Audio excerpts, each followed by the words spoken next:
we're going to be talking about making money, the three things. The three. There's only three. The three things that all billionaires know and do. Now, most of you are probably going to think, that's nice, but I'm never going to be a billionaire, so how is that important to me? So let me rephrase it. The three things that all people who make over $1 million a year know and do. Let me take it even a step further. The three things that virtually everyone who makes over $500,000 a year know and do. There's three things. They're very consistent. There are common denominators of success and making money. Success leaves clues. There is a pattern for success that people follow. There is a formula for success that people follow. There is a recipe for success and making money that people follow. There's actually a success algorithm. And actually, this is one of the books I'm working on right now. It's a mathematical equation. There's an algorithm for success and achieving wealth. When you look at people that are wealthy, if you look at people that are billionaires, if you look at people that are wealthy, if you look at people that make $1 million a year, $500,000 a year, and you start evaluating and really doing some in-depth research, there are common denominators. Now, interestingly enough, there's not very many common denominators, which means there's a bunch of things or traits or activities or mindsets that wealthy people have. But not every wealthy person is actively using everything in that bucket. So if you take, let's say you take 1,000 people who are making over $500,000 a year, and you were to really, really investigate each single person and say, what did they do? And you take this person, you look at all these traits and you put it down. Then you take the next person, the next person, the next person. Then you say, which ones are common? Which, in other words, which things are used by the majority, or 50%? And now you have a bucket. So you have a bucket of the common denominators that all successful people know and do, all the traits, all the activities, all the mindsets. But there's very few that use all of them. Does that make sense? And so there's differences, but there are specific patterns that you can follow and duplicate. You duplicate success. You follow the pattern for success. You follow the recipe. But if you break all those down, there are really only three things. There's only three that virtually every single person in that category do and know. There's really only three. So if you take 1,000 people, 10,000 people, 100,000 people that are making over $500,000 a year, all of them, virtually all of them, know and do these three things. And that's what you're going to learn today. If you start doing them, and I guarantee you don't, and that's a goofy thing. I guarantee that you don't. Many of you want to make money, but you don't do these three things. If you just start with these three things, just start with these three things and focus on these three things, everything else will kind of fall into place. But unless you're doing these three things, it's almost impossible for you to make money, increase your wealth, increase your income, or achieve financial independence and financial security and financial freedom. I mean, financial freedom, financial independence is awesome. Most of you work for money instead of having money work for you. Most people have to do activity to earn money just so you can live, just so you can pay your mortgage or rent or your car payment or your insurance payments and pay your bills, pay down your debt, and just to live. You don't have a lot of investments. You need to work for income, which is sad. It's not sad if you really love what you're doing, that's fine. But it would be better if you did activity based on your desire and mission and purpose and for the love of doing it instead of having to do it to earn money to pay the bills. Financial freedom and independence means you do not have to work. You do not have to earn any money because every week, every month, every quarter, you're getting a check. You're getting money deposited automatically in your account without you doing anything. That's freedom and financial independence. That money comes in the form of either interest, which means your money is earning interest, and your money is working for you instead of you working for money. Your money is making money while you're sleeping without doing anything. Interest, also dividends, that's another way the wealthy achieve financial freedom and independence. Royalties is another way that you have financial freedom and independence. Or some type of residual income coming in from a business where the business just operates without you being there at all and it just pays you. It's effectively a dividend. So there's really three major ones: dividends, interest, or royalties. That's your financial freedom. And I'll tell you, it's awesome. I learned that very early on. I learned that in 1969 is when I learned that concept from my wealthy mentors that told me the very simple principle. And my dad was a welder, union guy, and he went to work to earn money. And he took some of that money and he put it into some investments so that he could retire. He'd have enough money put away and he could retire off the interest or dividends of that investment, or slowly take a little bit of the principal so he didn't have to work anymore. Added that with his pension and his Social Security, and he was the happiest guy in the world. He had achieved that even though he was a union worker. So I learned the basic principles, the how-to, but I also learned the three basic keys that I had to employ. And I was told these are the three secrets. 1969, my mentor at that time, worth hundreds of millions of dollars. In today's money, he would be a billionaire. And he told me these are the three secrets. The three secrets. And actually, we didn't call them the three secrets. That was one thing we used. But in our world, we called them the three angels. These are the three angels, Kevin. These angels will do your bidding. They will make you wealthy. They're better than a genie. They're the three angels. They're your angels. They love you. They'll take care of you. Just make sure you're always activating these three angels. These are the three secrets. Interestingly enough, if you look throughout history, the one guy who interviewed and studied wealthy people, probably more so than anybody else, was Napoleon Hill. Napoleon Hill authored the very famous book, Think and Grow Rich, and before that, The Law of Success in 15 lessons. It was actually 15 articles. People don't know that. He actually wrote 15 articles. It was in some newspapers. Then it was put into some books. There was a 16th lesson, which was so upsetting to Henry Ford that he didn't put it in until later. So then it became The Law of Success in 16 lessons, and he rewrote it all, actually. So there's the original Law of Success in 15 lessons. Then, a few years later, there's the Law of Success in 16 lessons, which are in individual booklets, but it's a rewritten work, and you get both of them, you read it side by side, it's like these are very different things, and both of them are outstanding, but they contain different information, different material. Then there's the Think and Grow Rich. But what Napoleon Hill did is he studied the wealthiest people on the planet, and he said, what are the common denominators? So that was one thing that was done. And in today's world, Elon Musk has been interviewed, Steve Jobs was interviewed, Steve Ballmer, who's the co-founder of Microsoft, Bill Gates was interviewed, Warren Buffett was interviewed, and his partner Charlie Munger. Different billionaires from around the world, in Mexico, in India, in China, Japan, different successful people have been interviewed, and they try to glean some of the success, but nobody has done the in-depth research as Napoleon Hill. And it was from a different era. So if you look at the interviews of the wealthy people today, even though they're not as in-depth, we can still glean some of the common denominators. And again, these common denominators are universal. It doesn't really matter what country you're in. And they're very consistent. So there are patterns for success. So if you're watching and you want, or listening and you want to make money, you want to increase your income, I'm going to give you the 3 angels, the 3 secrets. And just do them, and it can dramatically impact your life. And if you don't, it's going to be very difficult for you to succeed and make more money. That's factual. That's factual. And you may disagree with me, and that's okay, because you have the right to be wrong. I mean, look, I'm not saying something that's my opinion. I'm pointing out some factual data. Right now it's snowing out there, and it's very cold. So if I were to say it's cold and it's snowing, and you would say no, it's sunny and it's warm. Look, you know, you're delusional. It's freaking cold, and it's not sunny, it's overcast, it's snowing. Now, you may be like Wim Hof and want to go out there in shorts and jump in a frozen lake because you say, I find it very warm, but you understand what I'm saying? It's still cold. You may enjoy that cold, but you can't deny that it's cold, you can't deny that it's snowing. So when it comes to making money, you can't deny what I'm saying because it's not my opinion. I'm not giving you my opinion. I'm not going to say I think. I call it. No, I didn't call it anything, and I don't think anything. I'm just sharing with you what was shared with me, what I observed from others, and what has been proven to work. And whether you want to take advantage of it or not, it's your own business. So we're talking about the 3 secrets that all wealthy people know and do. So here's what I want to do first. Before I'm going to tell you them, by the way. Make sure you know them. So by the end of the show, you're going to know them. But go into the chat right now and tell me if you can think about what 1 or 2 or 3 of them may be. So quickly go in there, and Trey's going to rattle off a couple of them. So what do you think are the 3 secrets that all billionaires know and do? Or the 3 techniques that they employ? Or the 3 traits that they all have? You get the idea here? So come up with, what do you think they are? Come up with 1 or 2 or 3 and throw them in the chat right now. So you can put it in the chat. You can also put it in the comment section. By the way, make sure you like and share this video. Are we getting a couple in there, Trey?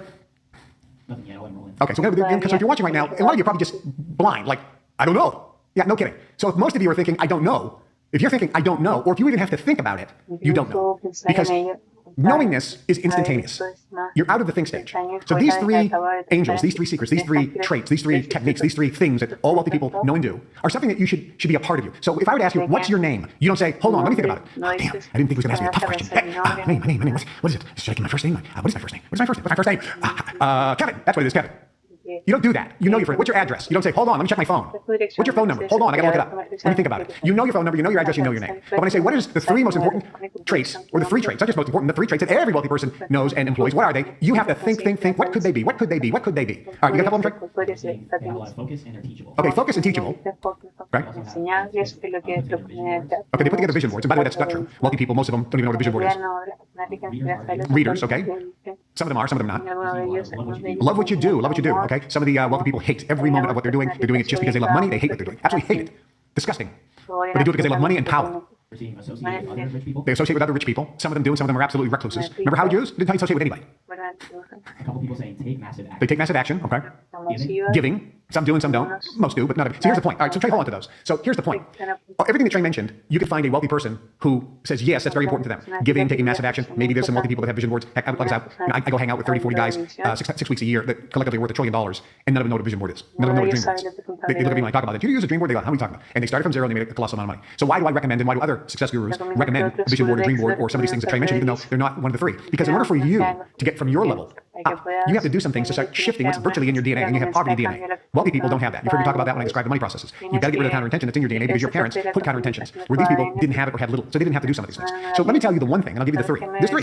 The first one, that every single 100% successful people have. And it wasn't, nobody put it down. Nobody put it down. I'll give you a hint. Maybe you can come up with it, Trey. I'll give you a hint. It's virtually in the title of a book that I recommend. On the show, I recommended books. I'll do another show. I recommend some books. That these are critical books that you should read if you want to become successful and make more money. And it's in one of the titles. Trey's probably looking up the titles right now. I can already see them. It's in the title. Wealthy people, billionaires. People that make over $1 million a year.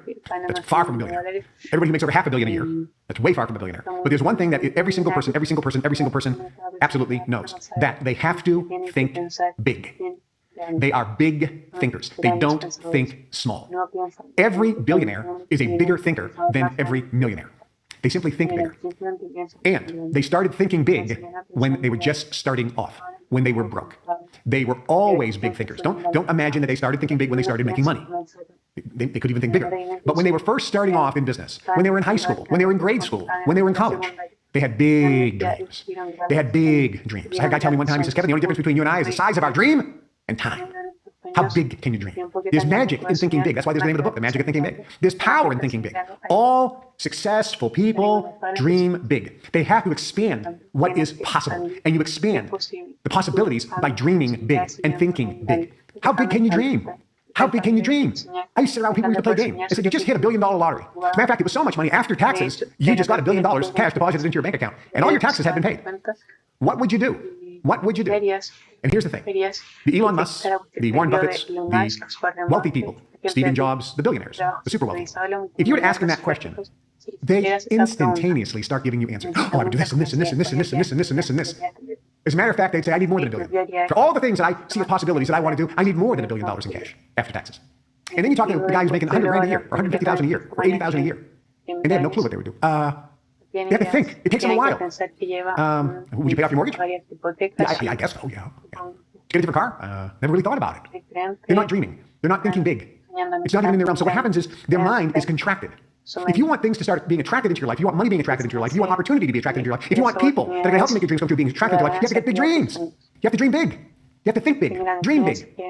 Guy said, you have to have a dream so big, it would take 3 lifetimes to accomplish it. You got to dream big. This is why one of the techniques to help you dream big, and since you don't, is a vision board or a dream board, where it's an actual board that you put up on the wall, and you cut out from magazines, or you print stuff off the internet, of things that you want, the car, the boat, the jewelry, or even better, you sit in the car of your dreams and have somebody take a picture of you there, and then put that up on your dream board. You stand in front of the mansion of your dreams and have somebody take a picture, and you put that up on your dream board. You use AI, and you put yourself in the picture on the beach in Hawaii, or in Bali, or wherever you want to go in the world, or on your private yacht, or put yourself using AI, sitting in a private jet, whatever your dream is. How big can you dream? Successful people always dream big. They think big. This is why we go dream building. The Global Information Network and my private club, my private success club, when people join, we take them dream building. Our summer conference, for example, this year is in Beverly Hills at the Wilshire Beverly Hotel. It's the Pretty Woman Hotel.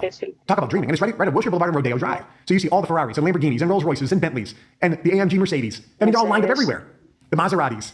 You walk down and you see the Gucci store, the Patek Philippe watch store, the Rolex watch store, the Stefano Ricci men's clothing store, suits, $15,000. Bijan is there. Ferragamo is there. Chanel is there.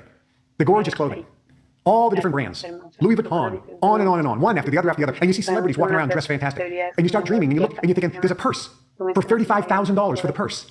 And you're thinking, I can't afford that now. Maybe one day. You start dreaming. You see people 20, 30 years old, 35 years old, driving around a Rolls Royce that they paid for in cash. You go and look at the homes, $15 million homes, $20 million homes, $25 million homes. Forget the $5 or $6 million homes, they're just average. You see these big houses, and you're like, who lives there? Oh, a woman, she's 28 years old, started her own business, came from Nebraska. And she just bought that $20 million house, paid cash for it. And you're thinking, if she can do it, why can't I do it? If her, why not me? And why not right now?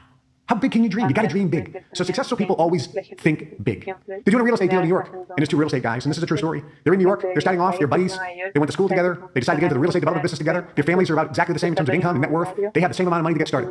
And one guy says, I'm going to do a deal on this house. This is back in the 70s. And he says, there's a hotel. There's a $1 million property that I'm going to jump into. And I'm going to turn that property, I'm going to flip that property, I'm going to make $1.5 million on that $1 million property. I'm going to make $500,000 net. I'm going to turn that $1 million property into $1.5 million property. This is back in the 70s, it's a lot of money. And I'm going to make $500,000. He had a big dream. And his buddy went by and said, there's a $100 million hotel, and I'm going to turn this into a $300 million hotel. I'm going to put $200 million in my pocket. And it took both guys about the same amount of time to do their deals. And they both succeeded. The one guy made $500,000, the other guy made $200 million. What was the difference? They worked the same amount of hours. They had the same skill set. They had the same amount of money to get started. They had the same connections. The difference was the size of their dream. And that one guy who made that big deal, by the way, is currently president of the United States, Donald J. Trump. And he was very famous talking about that deal. And he said, it would take me the same amount of time and effort to do $1 million deal as opposed to doing a $100 million deal. So I put my effort into the big things. He goes, because I think big. I mean, here's a guy who just says it right out of his own mouth. I think big. I can't think small, he said. It's not in my DNA. That's what he said. And it's true. For most of you, it's not in your DNA. Thinking small is in your DNA, which is why you have to clear that out. Do some money processes. Join the Global Information Network, go through the Success Mastery course, go through the Science of Personal Mastery course, do some things. Take charge, take some action to change your ability. Or just start by doing some dream building and using your own willpower and saying, starting today, I'm going to start thinking big. And then read the book, The Magic of Thinking Big. Start there. Start thinking at least bigger. And some of you think, I can't think that big because I just don't believe I'll ever be able to achieve it. That's correct. If you believe you can or if you believe you can't, either way, you're right. It's the thinking that makes it so. So start small. Just dream bigger than you do right now. Go as far as you can see. When you get there, you'll see further. Number 2. What's the second thing? Did we get any more in there, Trey? Did we get any more?